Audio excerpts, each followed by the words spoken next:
Welcome back to the little angels academy online classes. Last video में हम पढ़ चुके थे कि जो ब्रिटेन था, जो ब्रिटिश थे, वो अब भारत की तरफ मुड़ गए थे, टर्न हो गए थे। British turn toward to India. Why? ऐसा क्यों? क्या रीजन था? इसका रीजन ये था, जितने भी अदर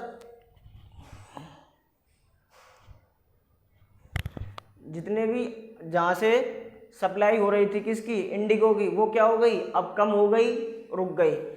कहीं पर सबके अलग अलग रीजन्स थे। इस वजह से अब कपड़े को, क्लोथ्स को डाई करने के लिए, फैब्रिक्स को डाई करने के लिए जो इंडिगो चाहिए थी, उसके लिए वो कहाँ टर्न हुए? इंडिया की तरफ। क्यों? क्योंकि India is a big country, 7th largest country है इंडिया क्षेत्रफल में।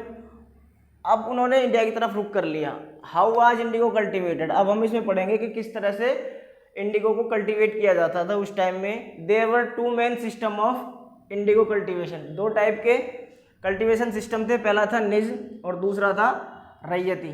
ये क्या क्या होते थे, कैसे होते थे? निज में क्या होता था? The planters produced Indigo in lands that he directly control. हमने लास्ट वीडियो में पढ़ा था कि वहाँ से कुछ स्कॉट्समैन, इंग्लिशमैन और कुछ ब्रिटिश ऑफिसर्स जो अपनी कंपनी की सर्विस छोड़ चुके थे, वो क्या करने लगे? यहाँ पर आके लैंड में इन्वेस्टमेंट करने लगे। इन्वेस्टमेंट करने का मतलब है उन्होंने प्लांट्स लगाए, बट ज़मीनें खरीदी या फिर रेंट पे ली। किन से? जमींदारों से। और फिर वो डायरेक्ट ही उसको कंट्रोल किया करते थे, उस पर खेती करवाया करते थे लेबर से, तो वो उसको डायरेक्ट कंट्रोल किया करते थे। और रैयती जो थी दूसरी तरह की contract based system of indigo cultivation. इसमें कॉन्ट्रैक्ट किया जाता था, जिसको सत्ता कहा जाता था। क्या कहा जाता था? सत्ता। वेयर द प्लांटर्स फोर्स रैयत to work under an agreement. जहाँ पर प्लांटर्स क्या करते थे? फोर्स किया करते थे रैयत को। किसके लिए? To work under an agreement के। इस एग्रीमेंट के अंदर में आपको क्या करना है? काम करना है। उसमें आपको किसकी कल्टीवेशन करनी है? 25% किसकी करनी है? इंडिगो की। यानी कि जो भी आपके पास ज़मीन है, जितनी भी ज़मीन है, एग्जाम्पल के तौर पे मान लीजिए किसी के पास 4 बीघा ज़मीन है, तो उसका 25% यानी कि 1 बीघा ज़मीन पे तो उसको क्या कल्टीवेशन करनी होगी? इंडिगो की। किसकी? इंडिगो की। वो फोर्स किया करते थे। और कॉन्ट्रैक्ट एग्रीमेंट किस तरह होता था? वो उनको लोन प्रोवाइड करवाया करते थे, उनको फाइनेंशियल हेल्प किया करते थे, एडवांस में फाइनेंस दिया करते थे इन लो इंटरेस्ट रेट पर। अब बात करते हैं प्लांटर्स की। प्लांटर्स जो थे, प्लांटर्स कौन थे? जो वहाँ से स्कॉट्समैन, इंग्लिशमैन आए थे, या जो जिन्होंने ब्रिटिश ईस्ट इंडिया कंपनी की सर्विस छोड़ दी थी, वो यहाँ पर आकर इन्वेस्टमेंट करने लगे। अब उन्होंने क्या किया? लैंड को परचेज किया और रेंट ली, या फिर रेंट पे ली। किससे? वहाँ के जमींदारों से या फिर पीजेंट से। प्रोडक्शन किस तरह किया? Through directly employing hired labour. अब वो खुद तो, अब बहुत बड़ी ज़मीन है, उस प्लांट पे क्या करते थे? वो डायरेक्ट एम्प्लॉय हायर करते थे, उनको तनख्वाह दिया करते थे और उनसे काम करवाया करते थे, मजदूरी देकर उनसे वहाँ पर काम करवाया करते थे। और इसमें क्या था कि जो लैंड थी वो होती थी किसकी? पीजेंट्स की। इसमें प्लांटर्स की जमीन नहीं होती थी। प्लांटर्स क्या करते थे? कैपिटल अवेलेबल कराते थे, कैपिटल प्रोवाइड करवाते थे। किनको? उन पीजेंट्स को, ताकि वो क्या कर सके? कल्टीवेशन कर सके। और कल्टीवेशन में भी क्या? वो एक एग्रीमेंट करते थे प्रोवाइड कराने के बाद में कि आपको 25% जो आपकी ज़मीन है, जिस पर आपका अधिकार है, उस पर आपको क्या करनी होगी? इंडिगो की कल्टीवेशन करनी होगी। अब इनमें प्रॉब्लम्स तो दोनों में थी, इसमें भी कुछ प्रॉब्लम्स फेस की, इसमें भी। इस सिस्टम में प्लांटर्स ने प्रॉब्लम फेस की और इस सिस्टम में पीजेंट्स या कल्टीवेटर ने प्रॉब्लम फेस की। तो अब हम देखते हैं आगे के कौन कौन सी प्रॉब्लम थी जिनको फेस किया गया।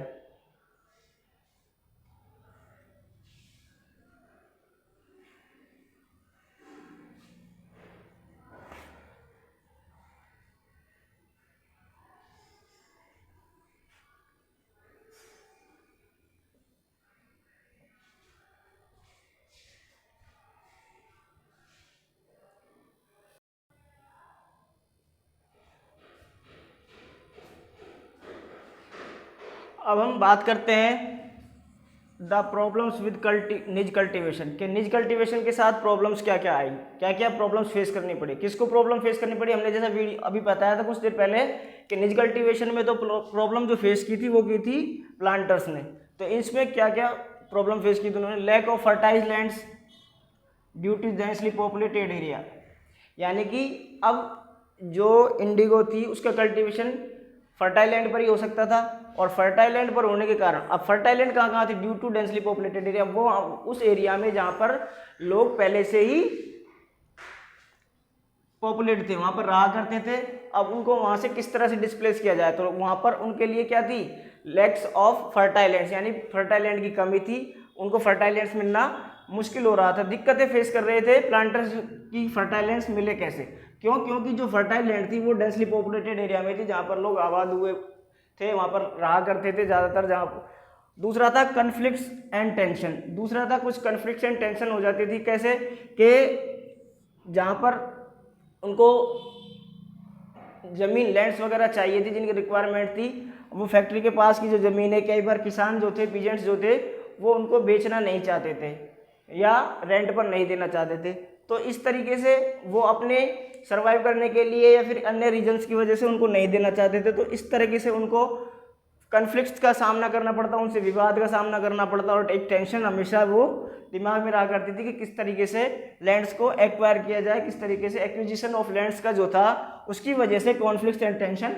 हमेशा मेंटेन रहा करती थी, किसके लिए, प्लांटर्स के लिए। ये दो प्रॉब्लम्स थी, पहली थी लैक्स ऑफ फर्टाइल लैंड्स, क्यों, क्योंकि जो फर्टाइल लैंड्स थी वो कहाँ पर थी, डेंसली पॉपुलेटेड एरिया में, और वहाँ से उनको किस तरह से डिस्प्लेस किया जाए, लोगों को डिस्प्लेस नहीं किया जा सकता था। और दूसरी जो प्रॉब्लम थी एक्विजिशन ऑफ लैंड्स के कारण कॉन्फ्लिक्ट्स एंड टेंशन, क्यों, क्योंकि कुछ पीजेंट्स जो थे, और पीजेंट्स क्या थे, अपने लैंड्स को बेचना नहीं चाहते थे, सोल्ड नहीं करना चाहते थे, और कई बार उनके साथ उनका विवाद हो जाता था, कई बार जो उनकी फैक्ट्रियाँ लगी हुई थी, वहाँ की जो आसपास की जो लैंड्स थी वो उनको मिल नहीं पाती थी, इससे उनका विवाद चलता या फिर उनको फोर्स किया जाता, तो इस तरह उनके बीच में एक कॉन्फ्लिक्ट्स और टेंशन बना रहता था। अब बात करते हैं थर्ड प्रॉब्लम की, nor was labour easy to mobilise. अब जो लेबर थी उसको मोबिलाइज करना, उसको लाना बहुत ही ईजी नहीं होता था, क्यों नहीं होता था, क्योंकि यह रिक्वायरमेंट जो थी, when the peasant were supply were usually busy with their rice cultivation, की जो लेबर थी वो कौन थे, वो कल्टीवेटर ही थे।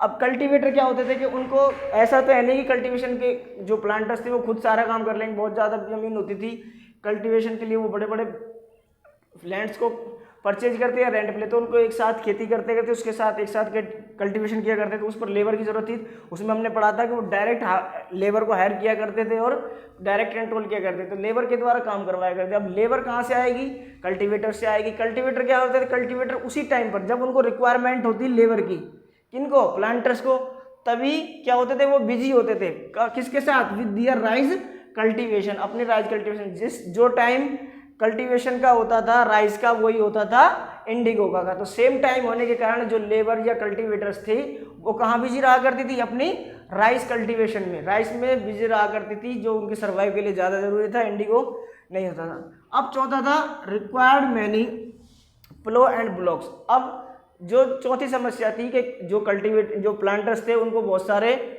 प्लो एंड ब्लॉक्स चाहिए थे, क्यों, क्योंकि उनके पास बहुत सारे लैंड जो उन्होंने खरीद रखी थी, परचेज कर रखी थी या रेंट पे ले रखी थी, वो बहुत बीघा में होती थी, ज़्यादातर जो ज़मीन होती थी वो ज़्यादा होती थी।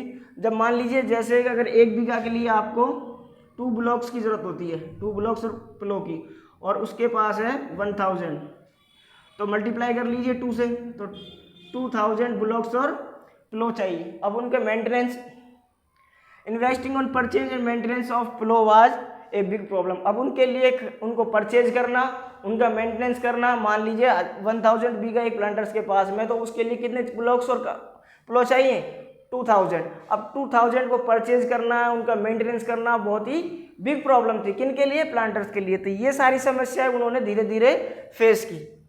किन्होंने की, हमने पहले ही बताया था कि निज कल्टीवेशन में जो प्रॉब्लम्स फेस की गई थी वो किसके द्वारा की गई थी, वो सभी प्लांटर्स के द्वारा की गई थी। अगली जो समस्या है, नॉर कुड सप्लाई भी इजीली गॉट फ्रॉम पीजेंट। अब मान लीजिए जो पीजेंट्स इंडिगो करते भी थे, तो उनसे जो सप्लाई वो लिया करते थे या जो माल लिया करते थे, उनके लिए वो क्या था, वो इजी नहीं था। क्यों, क्योंकि उसी समय जो उनकी ब्लॉक्स वगैरह थी, पुलकाट वगैरह थी, और जो वो भी उसी टाइम बिजी रखा करते थे, किस टाइम, राइस फील्ड पर।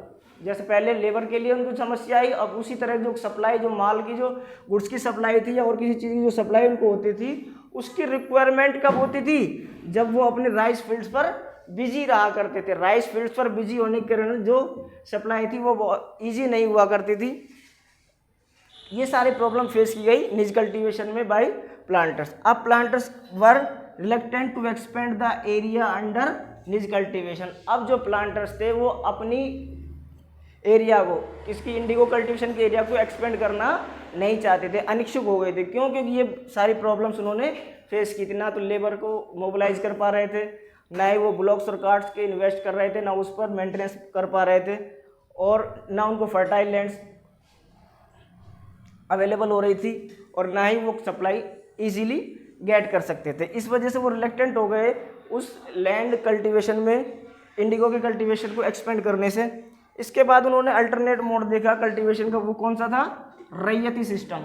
तो इसके लिए उन्होंने अल्टरनेट मोड जो देखा था रैयती सिस्टम, किसके लिए? इंडिगो की कल्टीवेशन के लिए उन्होंने अल्टरनेट मोड जो देखा कल्टीवेशन का, वो था रैयती सिस्टम। अब हम बात करते हैं रैयती सिस्टम की।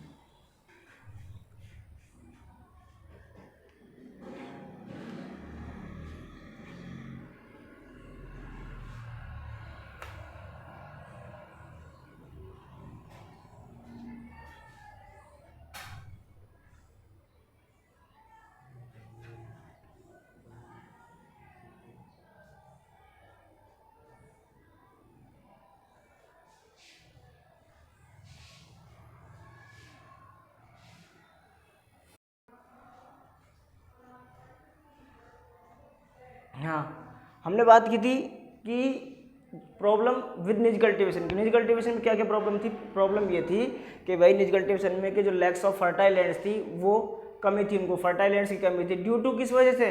कि जो फर्टाइल लैंड्स थी वो डेंसली पॉपुलेटेड एरिया में थी। अब जहाँ पर लोग पहले से ही रह रहे हैं वहाँ से उनको किस तरह से डिस्प्लेस किया जाए। दूसरी थी कन्फ्लिक्ट एंड टेंशन।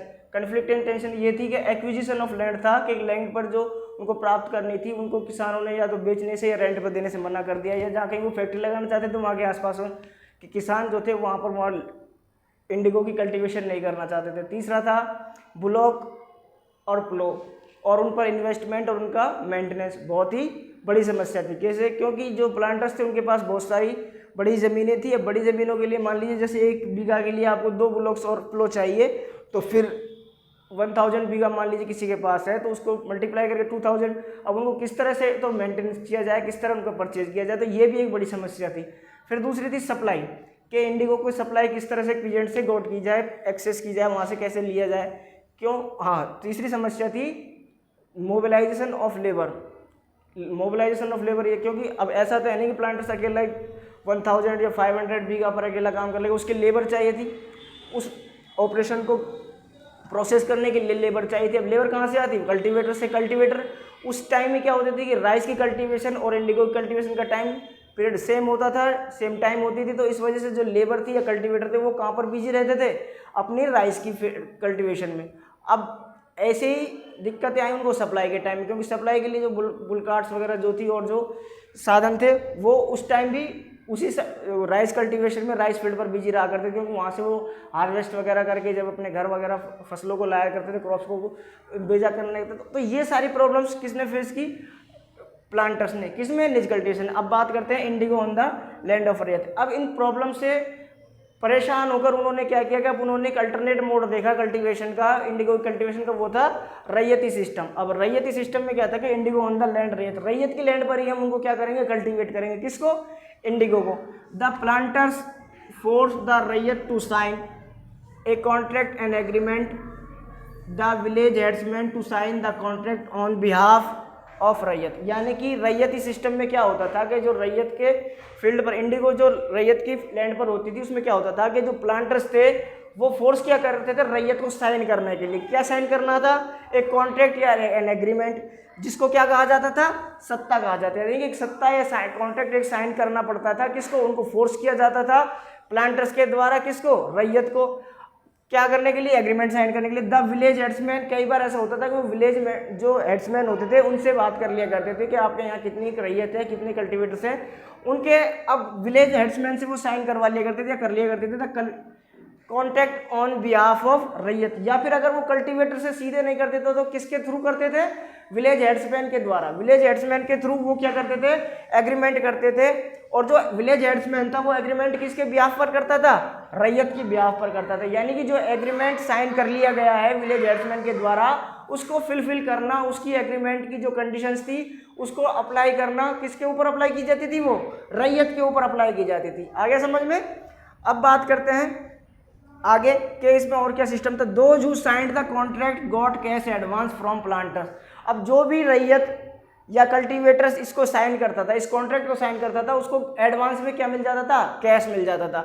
उस कल्टीवेशन करने के लिए जो भी पैसा चाहिए था वो उसको किन से मिलता था, प्लांटर से मिलता था, at low interest of rate. अब उनकी जो इंटरेस्ट की रेट थी वो क्या कहते थे कि हम आपको इंटरेस्ट रेट कम करके आपको क्या दे देंगे, कैश एडवांस प्रोवाइड करा देंगे। कैश एडवांस प्रोवाइड कराते थे वो किसमें, उन्हीं लोगों को कराते थे जो इस कॉन्ट्रैक्ट को साइन किया करते थे। द लोन कमिटेड द रैयत to cultivating indigo on at least 25% area of under his holding. अब कॉन्ट्रैक्ट में क्या था कि आपको हम लोन तो प्रोवाइड करा देंगे, आपको लोन हम दे देंगे लो इंटरेस्ट पर, लेकिन हमारी एक शर्त है। वो शर्त क्या थी उनकी कि आपकी जो 25% ऑफ एरिया है, आपका जो अधिकार क्षेत्र में है, आपके जो जमीन है आपकी जिस पर आप कल्टीवेशन कर सकते हैं, उसका 25% एरिया क्या होगा, उस पर आपको इंडिगो ही कल्टीवेट करनी होगी। जैसे किसी रैयत के पास मान लीजिए 4 बीघा ज़मीन है, तो उसको 20% यानी कि 1 बीघा में तो उसको क्या करना होगा, इंडिगो की कल्टीवेशन करनी होगी। इस शर्त पर वो क्या कराते थे, लोन प्रोवाइड कराते थे, वो भी कम रेट पर। अब इस तरीके से उन्होंने ये रैयत सिस्टम बनाया था, किन्होंने, प्लांटर्स ने किया। यानी कि वो या तो हेड्समैन्स के थ्रू कॉन्ट्रैक्ट किया करते थे, वो सीधे प्लांटर से कॉन्ट्रैक्ट किया करते थे। उनमें क्या होता था कि जो भी इसको साइन करता वो उसको एडवांस दे दिया करते, और उस एडवांस के बदले में वो क्या कहते हैं कि आपके पास आपके अधिकार क्षेत्र में जो भी आपके अंडर होल्डिंग में जो ज़मीन है, ये लैंड्स है, उस पर आप उसके 25% पर क्या करेंगे, इंडिगो की कल्टीवेशन करना पड़ेगा आपको। ठीक है। अब बात आती है प्रॉब्लम्स की। प्रॉब्लम्स हमने देखा था कि निज कल्टीवेशन में किसने फेस की थी, प्लांटर्स ने फेस की थी। कि निज कल्टीवेशन में प्लांटर्स को समस्या आ रही थी, कभी लेबर की मोबिलाइजेशन करना दिक्कत हो रहा था, कभी इन्वेस्टमेंट और परचेंट ब्लॉक्स का करना कठिन हो रहा था, और जैसे क्या नाम है, लैंड्स ऑफ फर्टाइल्स उनको नहीं मिल पा रही थी, एक्विजिशन ऑफ लैंड्स की वजह से टेंशन और कॉन्फ्लिक्ट उनके बीच में पैदा हो गए थे। तो ये सारी प्रॉब्लम किसने फेस की, निज कल्टीवेशन में तो फेस की थी प्लांटर्स ने। अब बात आती है लैंड रैयती सिस्टम में किसने फेस की थी, वो की थी कल्टीवेटर्स और फार्मर्स ने। अब देखिए कौन कौन सी प्रॉब्लम इन्होंने भी फेस की। पहली प्रॉब्लम जो फेस की थी, peasants who were initially tempted by the loans soon realise how harsh them. जो पहले खुश हो रहे थे कि हमको, जो किसान पहले खुश हो रहे थे कि हमको तो एडवांस में कैश मिल जाता है, सारी दिक्कत खत्म हो जाती है, पैसे की दिक्कत किल्लत जो थी हमको खत्म हो जाती है, वो पहले जो खुश हो रहे थे वो क्या हुआ, धीरे धीरे उनको जल्दी ही इस बात का पता लग गया, जल्दी कि ये किस तरह से उनको नुकसान पहुंचा रहा है, किस तरह से उनको परेशान कर रहा है, किस तरह से उनका एक्सप्लॉइटेशन हो रहा है, किस तरह से वो परेशानी भुगत रहे हैं। उसके बाद the price was very low, यानी कि जो कल्टीवेट करते थे, जो वो इंडिगो प्रोड्यूस करते थे, उसके बदले में उनको प्राइस क्या मिलता था, बहुत ही कम मिलता था। इंडिगो की कल्टीवेशन जब वो बेचा करते थे इंडिगो की क्रॉप्स को, तो जो प्राइस वो मिलता था, जो रकम उनको मिलती थी, वो वेरी लो प्राइस पर मिलती थी, उसका प्राइस बहुत ही कम लगाया जाता था। तो ये भी प्रॉब्लम किन्होंने फेस की, ये प्रॉब्लम फेस की थी कल्टीवेटर्स और फार्मर ने। इसमें प्लांटर्स ने कोई प्रॉब्लम फेस नहीं की। जितनी भी प्रॉब्लम फेस की थी रैयती सिस्टम में, वो किसने की थी, प्लांटर्स ने, और निज कल्टीवेशन में फार्मर ने, और निज कल्टीवेशन में प्लांटर ने। अब तीसरा था cycle of loan never ended, कि जो साइकिल ऑफ लोन है, यानी कि जो चक्र है लोन का, वो कभी खत्म ही नहीं होता। जैसे मान लीजिए पहले एडवांस ले लिया उन्होंने, कल्टीवेशन कर ली, फिर उसको बेच दिया, जो क्रॉप्स उन्होंने प्रोड्यूस किया उनको बेच दिया, उसके बाद में क्या होगा, पैसा समाप्त, वो तो उन्होंने चुका दिया, अब पैसा कहाँ से आएगा, जो लिया था वो दे दिया। अब फिर उन्होंने क्या किया, फिर अगली कल्टीवेशन के लिए, अगली क्रॉप्स के लिए क्या किया, उन्होंने फिर से लोन लिया, वही एडवांस ले लिया, फिर उन्होंने क्रॉप्स को प्रोड्यूस किया, फिर उनको बेच दिया। इस तरह वो बार बार करते रहे थे। जो साइकिल ऑफ लोन था, ये जो डेब्ट का चक्कर था, वो उससे कभी भी निकल नहीं पाए, उसमें ट्रैप्ड होते चले गए। जब फार्मर वर ट्रैप्ड बाय प्लांटर्स, वो उन्होंने उनको ट्रैप किया था, किसके द्वारा, इस साइकिल ऑफ लोन के द्वारा। उस साइकिल ऑफ लोन में वो फंसते चलते गए, ट्रैप होते चले गए। The planters usually insisted that indigo be cultivated on the best soil in which peasants prefer to cultivated rice. अब ये भी एक समस्या थी कि उन्होंने एग्रीमेंट तो कर लिया, एग्रीमेंट में कह दिया कि आपको 25% आपको जो ज़मीन है, आपकी जो लैंड्स है, उस पर आपको इंडिगो कल्टिवेट करना पड़ेगा। अब वो क्या कहता था, जो प्लांटर्स थे वो क्या कहते थे कल्टीवेटर्स थे कि आपको क्या करनी होगी, इंडिगो की जो कल्टीवेशन है वो उस सॉइल में करनी होगी जहाँ पर आपको राइस करते हो, जहाँ पर आप राइस को ग्रो करते हो, राइस का कल्टीवेशन करते हो, उसी मिट्टी में आपको क्या करनी होगी, क्योंकि इंडिगो जो थी बहुत ही फर्टाइल लैंड्स में या फर्टाइल सॉइल में ही हो सकती थी। अब इसमें क्या समस्या थी इंडिगो को, वो राइस में क्यों करवाना चाहते थे, राइस के में, क्योंकि इंडिगो की जो रूट्स थी वो डीप हुआ करती थी, उस क्रॉप्स की जो होती थी रूट्स वो डीप हुआ करती थी, वो एग्जॉस्ट द सॉइल रैपिडली, यानी कि उसकी जो फर्टिलिटी थी वो उसको क्या कर देती, खत्म कर देती, इसको एग्जॉस्ट कर देती, उसमें जो फर्टिलिटी थी उस सॉइल की वो क्या हो जाती, खत्म हो जाती, इतनी डीप रूट्स होती थी।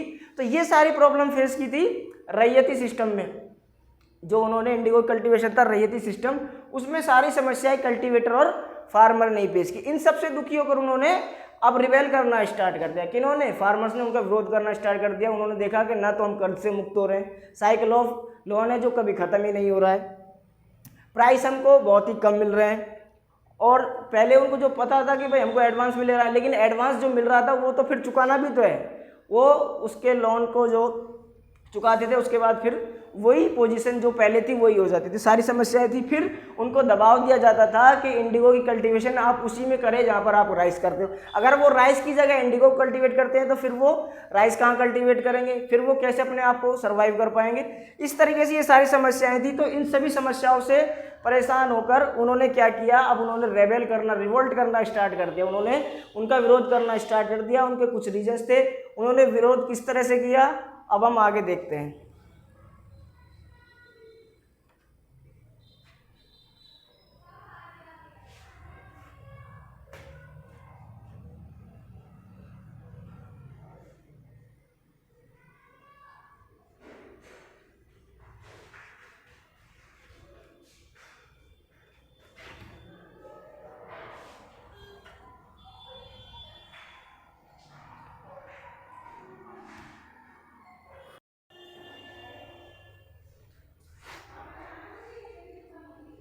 हाँ, अब हम बात करते हैं the blue rebellion and after.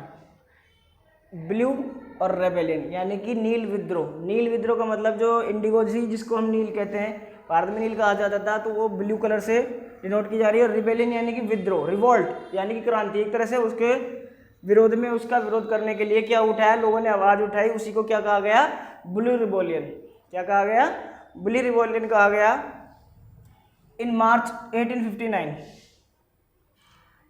मार्च की बात है 1859 में बंगाल में क्या हुआ, इन बंगाल रैयत रिफ्यूज टू ग्रो इंडिगो। अब उन्होंने जब रैयत सिस्टम में उनको प्रॉब्लम फेस हुई उन कल्टीवेटर को और फार्मर्स को, तो उन्होंने क्या किया, अपनी आवाज़ को राइज किया, they raise their voice against raiyati indigo system. अब क्या हुआ, उन्होंने सबसे पहले क्या किया कि रैयत रिफ्यूज टू ग्रो इंडिगो, उन्होंने कह दिया कि अब हम इंडिगो की कल्टीवेशन नहीं करेंगे। ये सबसे पहला काम किया था उन्होंने ब्लू रिबेलियन के ड्यूरेशन में। दूसरा था रिफ्यूज टू पे रेंट टू प्लांटर्स। अब जो प्लांटर्स को जो रेंट दिया करते थे, वो जो कुछ उनको मनी वगैरह उनके बदले में दिया करते थे, उसको भी उन्होंने देने से क्या कर दिया, मना कर दिया। किसने, फार्मर्स ने या पीजेंट्स ने प्लांटर्स को देने से मना कर दिया। इस तरीके से उन्होंने अपना विद्रोह या विरोध दिखाया, रिबेल किया उन्होंने। तीसरा जो उन्होंने काम किया था वो था दे अटैक्ड इंडिगो फैक्ट्री। जहाँ पर भी इंडिगो फैक्ट्रीज लगी हुई थी वहाँ उन्होंने क्या किया, armed with swords and spears bows and arrows, उन्होंने अटैक किया, तीर धनुष कमान भाले तलवार वगैरह लेकर उन फैक्ट्रीज को क्या किया, नुकसान पहुँचाया, उन पर अटैक करना स्टार्ट कर दिया। फिर उसके बाद उन्होंने क्या किया, और यहाँ तक की जो महिलाएं थी उन्होंने भी किचन के जो सामान थे, यूटेंसिल्स थे, उनके साथ में लोगों का विरोध किया, अटैक किया उन पर। Those who worked for the planters were socially boycotted, यानी कि कुछ लोग ऐसे भी थे जो अभी भी प्लांटर्स के लिए क्या कर रहे थे, काम कर रहे थे, उनका लोगों ने क्या किया, सोशली बाइकाट, उनका बहिष्कार कर दिया, यानी कि उनको ना तो कोई समाज में